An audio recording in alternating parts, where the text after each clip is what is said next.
tunasikiliza na kutafakari juu ya maisha ya Mtakatifu Yosefu Kotolengo, padre na mwanzilishi wa shirika. Yosefu Kotolengo alizaliwa mnamo tarehe 3 ya mwezi Mei mwaka 1786 huko Bra, Italia, akiwa mzaliwa wa kwanza katika watoto 12 ambao 6 kati yao walifariki wangali bado wadogo.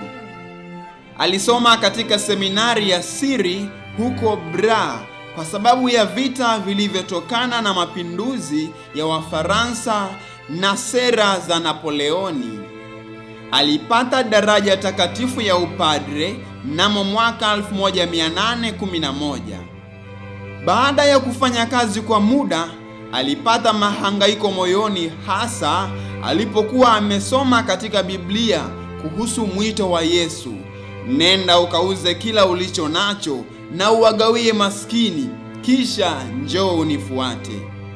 Hapo alitoa vitu vyake kwa nyumba ya watawa wa Mtakatifu Dominiko na Wakapuchini. Kwa msaada wa Mungu na baadhi ya madaktari, alianzisha hospitali kuhudumia wagonjwa, maskini na walemavu wasio na msaada. Kisha alianzisha shirika la mapadre, mabruda na masista wa Kotolengo. Alifariki dunia mnamo tarehe 30 Aprili mwaka 1842 huko Turin, Italia, na akatangazwa mtakatifu mnamo mwaka 1934 na Papa Pio wa 11. Mnamo mwaka 2005 Papa Benedikto wa 16 alimtaja katika orodha ya watakatifu wa kazi za huruma. Shirika lake lipo pia hapa kwetu Tanzania, likijumuisha mapadre na masista. Katika jimbo kuu la Dar es Salaam, mapadre na masista wanafanya kazi katika parokia ya Kisarawe na masista wanahudumia watoto katika parokia ya Vingunguti. Katika jimbo la Mahenge, masista wa Kotolengo wanahudumia kituo cha watoto kule Tobora. Mtakatifu Yosefu Kotolengo anajulikana kama baba wa maskini. Itukuzwe damu ya Kristo!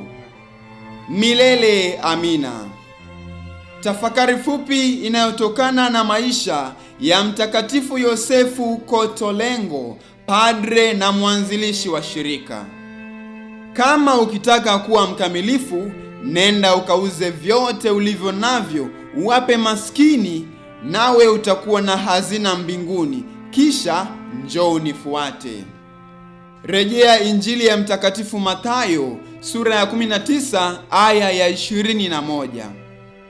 Watakatifu wengine tarehe 30 ya mwezi wa 4: Mtakatifu Pius wa 5, watakatifu Marianus na Yakobo Shemasi wafiadini wa Algeria, na pia Mtakatifu Afrodius padre na mfiadini. Mtakatifu Yosefu Kotolengo, padre na mwanzilishi wa shirika, utuombee.